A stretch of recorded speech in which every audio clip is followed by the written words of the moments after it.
반갑습니다.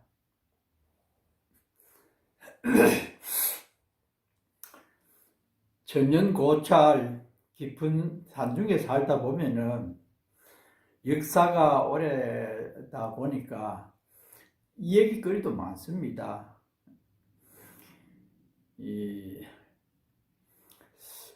그 중에 통도사에는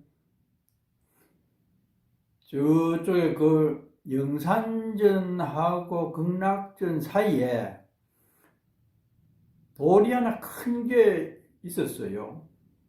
지금도 있는지 모르겠습니다만은 그때 넓적한 돌이 있어가지고 나는 생각에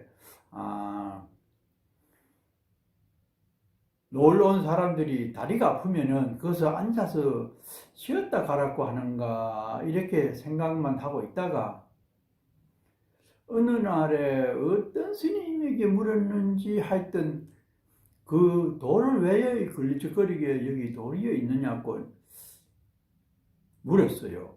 그러니까 그 스님께서 이것이 호혈석이다. 호랑이 호자 혈, 침 놓을 때 혈을 찾지요. 혈은 가장 중요한 부위죠. 엉뚱한데 혈을 찾아주고 침 놓으면 크게 다칠 수가 있어요. 죽기도 해요. 그게 혈인데 호랑이 혈이래요. 그게 무슨 말입니까? 호랑이 혈이 왜 여기 있습니까? 이러니까 얘기를 했어요. 아주 오래전에 통도사에 강주 스님이 계셨는데 어느 날 저녁에 컴컴한데 9시가 넘어가지고 9시에 학인들이 자거든요. 그런데 그 직후에 강주 스님 방 앞에 와가지고 어떤 여자가 강주 스님 계십니까? 문을 똑똑 두드리더래요. 가만 음성을 들으니까 몇 번 다녀가고 뭐 떡도 좀 해오고 아는 보살 음성인데 잠이 막 들렸고 하고 또 천자가 그 상반 4학년쯤 되는 학인들이 거처하는 방이 바로 강주 스님 곁에 있어요. 얼마 안 돼요, 그거. 그런데 웬 야밤에 여자가 찾아오니까 누구요? 스님 누구입니다. 스님 방에 들어가고 싶어요. 아이고 이게 무슨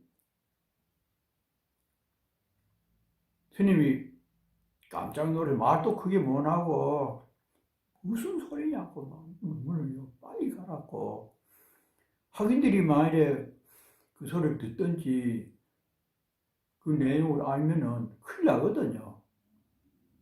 그래가지고 막 되게 무안을 줘가지고 빨리 가라고 막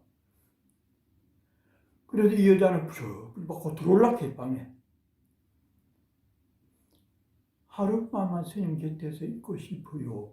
이게 그래가지고 막 스님이 당황해가지고 발로 차듯이 막 이래가 막 쫓아내 버렸어요. 그 이튿날 예불을 하고 고향 직전에 그 스님 시중드는 학인이 방 앞에 와가지고 강주 스님이요. 강주 스님 사고 났습니다. 사고 났습니다. 사고란 여기 나와보래요. 다급한 소리로 그래요.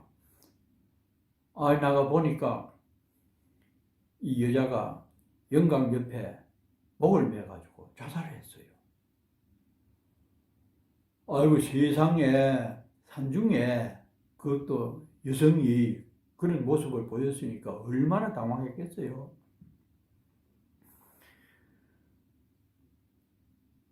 그래가지고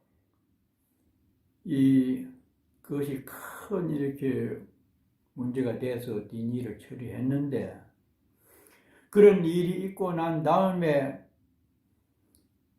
어느 날 저녁에 큰 호랑이가 감로당 근처에 나타나가지고 울면서 막 짖으면서 왔다 갔다 하고 그게 소문이 나고 겁이 나가지고 대중 나오도 못하고 몇 번이나 그랬대요. 그런데 어느 날 또 그래가지고 그래 어른 스님들이 상의를 하고 해보니까 한두 번도 아니고 저렇게 자주 통도사에 나와서 저 호랑이가 저래 울부짖으니 불안해서 살 수도 없고 이게 무슨 일 때문에 그러는가. 그래서 뒷방에서 큰 말 없이 기도만 하고 연불을 하는 수행을 잘한 스님이 계셨는데 그 스님께 가서 알아보니까 우리 대중 중에 호식당할 팔자가 있는 사람이 있어서 그렇다. 그러니 한 사람은 희생을 해야 된다. 그렇습니까? 그래서 어느 날 또 호랑이가 불빛을 막 눈으로 비추면서 으렁거려 가지고 전 대중이 감로당에 다 모였어요. 의관 문을 열어놓고 호랑이는 그쪽 왔다 갔다 하고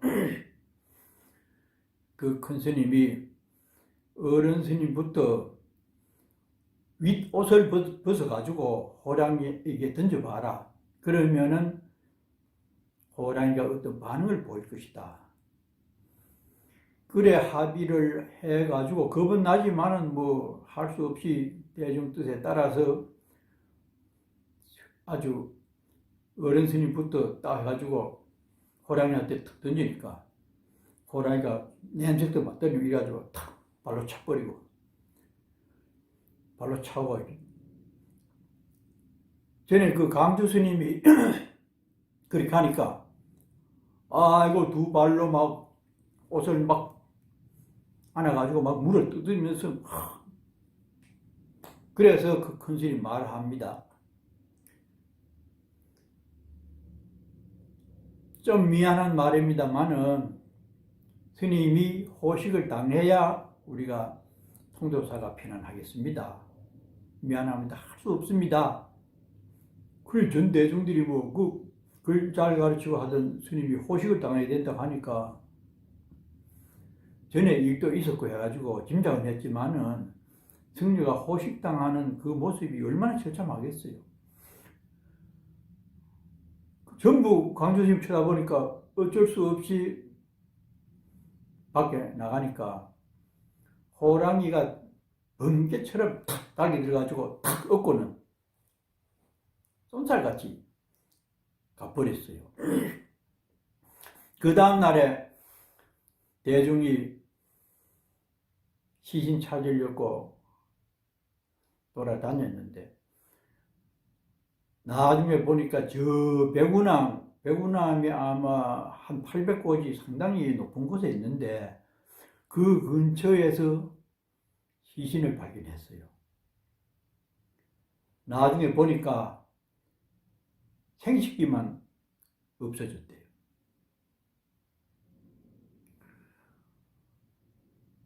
그래, 그 뒤로 그런 얘기가 소문이 나고 해가지고 지리산에서 사는 어떤 도인스님이 왔길래 물어보니까 앞으로 그런 일이 없어지려면 물론 그 스님과 악연 관계로 그 여인이 죽어서 호랑이가 돼가지고 원한을 품고 그랬지만은 또 다른 그런 일이 있을까 싶어서 호열 자리에 큰 돌을 올려놓으면은 그런 일이 없을 것이다 그랬대요. 그래가지고 영산전 곁에 호열석을 돌로 눌러놓아서 호랑이가 그렇게 나대는 일이 없어졌다. 그것을 호열석이라고 합니다. 근데 사람이 참 그런 상황에서 전에 인연도 있고 마음도 좀 통했는지 모르지만은 강주심도 얼마나 난처했겠어요. 얼마나 뭔가 맺혔으면은 절에서 여성이 그런 모습으로 마감을 한 일에 대해서 이것이 사실인지는 모르겠습니다만은 주는 의미가 있습니다. 그 당시에 강주 스님이 어떻게 해야 스님의 위치를 지키고 그 여성의 어떤 그렇게 좋지 않는 마음도 잘 불법으로 해결을 할 수 있는 지혜를 갖추고 좋은 방향으로 해소가 될 것인가. 이 화두가 그 이야기 속에 있습니다. 그런데 둘 다를 충족시키려면 보통 힘으로 안 됩니다.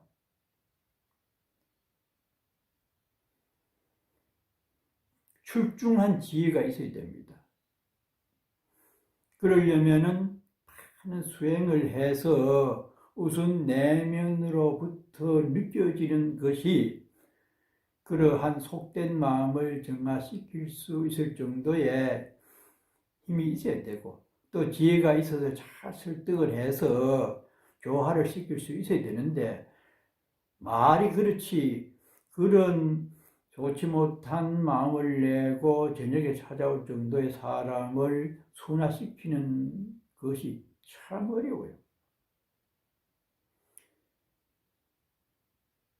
생각나는 것이 있어요. 얼마 전에 작년인가 재작년인가 부산에서 왔다는 어떤 보살님이 얘기를 했어요.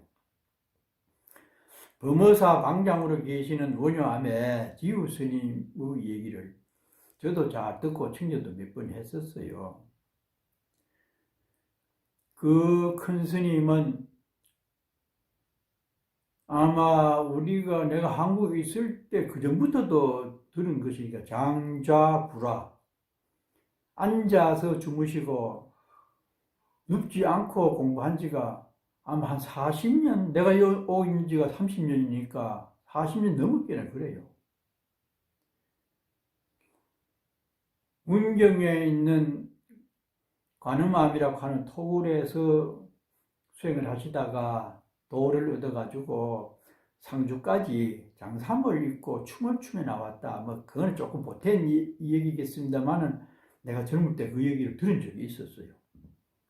그 정도로 수행을 잘 하시는 스님이고 수행력이 있어요.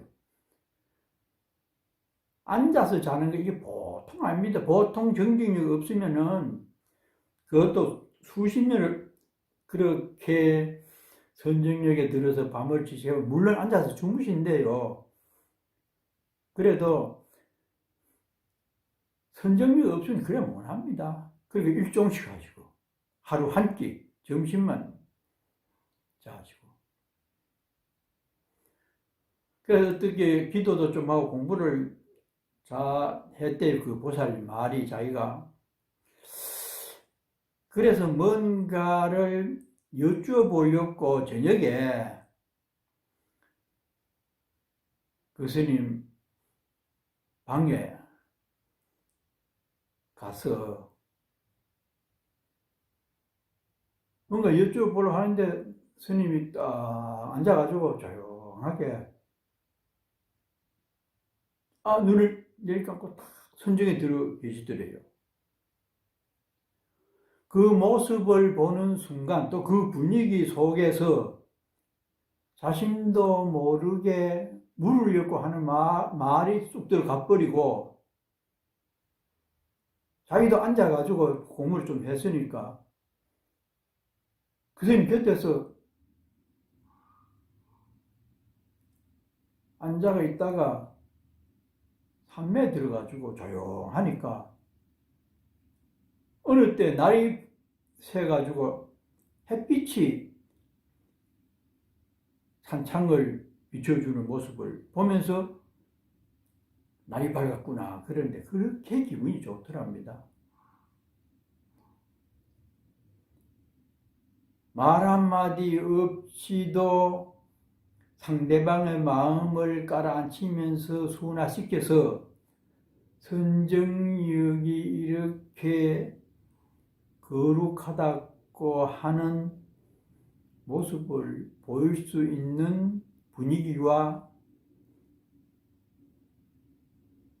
그 수행력이 있을 정도가 돼야 그 여성의 마음을, 속심을 불심으로 승화를 시켜서 스님도 살고 그 여성도 살아나갈 수 있는 계기가 돼야 되는데 강주 스님은 그렇지 못했죠.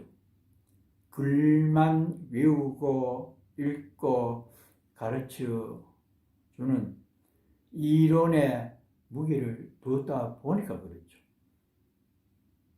이 세상을 우리가 살아가는 속에서는 여러 가지 유형의 곤란한 일이 많이 닥치지요.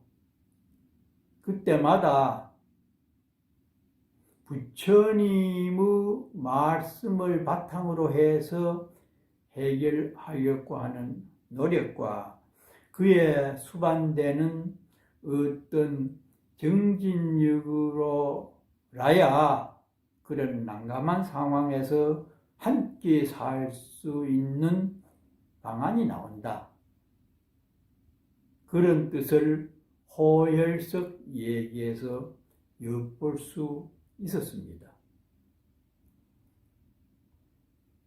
오늘도 좋은 마음으로 즐겁게 살아있음에 대해서 고마워할 수 있는 그런 자세로 살아가시기를 바라고 저 또한 그렇게 되도록 노력을 하겠습니다.